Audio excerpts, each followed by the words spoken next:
In the early 12th century, Mongolia was a land of tribes, endless conflicts, and shifting alliances. Genghis Khan's rise began in this chaos, envisioning unity where there was only discord. Temujin, later Genghis Khan, emerged from adversity, leading with vision and strategy to unify the Mongol tribes. He united them through diplomacy, marriage alliances, and military might, creating a sense of shared identity and purpose. The Mongol cavalry's speed and surprise attacks made them formidable, aided by a vast intelligence network that spread across continents.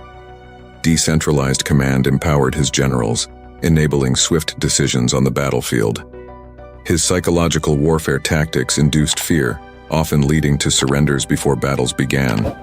Mercy was strategic, encouraging surrender and conserving strength for future campaigns.